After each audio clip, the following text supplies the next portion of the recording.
மறைந்த முன்னாள் முதலமைச்சர் கருணாநிதியுடனான தனது நினைவுகளை கலைஞர் எனும் தாய் எனும் பெயரில் அமைச்சர் ஏவவேலு புத்தகமாக எழுதியுள்ளார். சென்னை கலைவாணர் அரங்கில் நடந்த நிகழ்ச்சியில் புத்தகத்தை முதலமைச்சர் மு.க.ஸ்டாலின் வெளியிட நடிகர் ரஜினிகாந்த் பெற்றுக் கொண்டார்.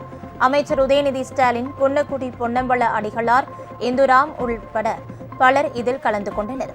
விழாவில் உரையாற்றிய முதலமைச்சர் ஸ்டாலின், கருணாநிதி எழுதினால் தமிழ் கொட்டும் என்பது போல் கருணாநிதி பற்றி எழுதினாலும் தமிழ் கொட்டும் என்றார்.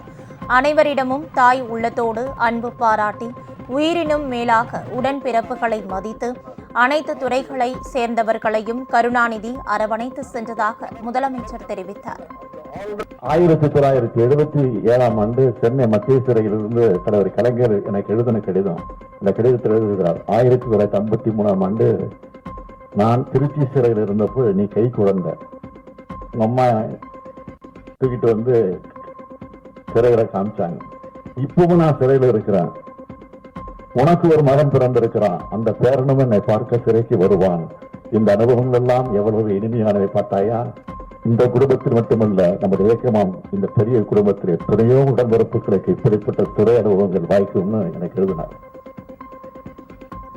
இந்திய வரைபடத்திலேயே இடம்பெறாத திருக்குவளை எனும் சிற்றூரில் பிறந்து இந்திய அரசு நாணயம் வெளியிடும் வகையில் கருணாநிதி செயல்பட்டார் என்று முதலமைச்சர் ஸ்டாலின் புகழாரம் சூட்டினார்.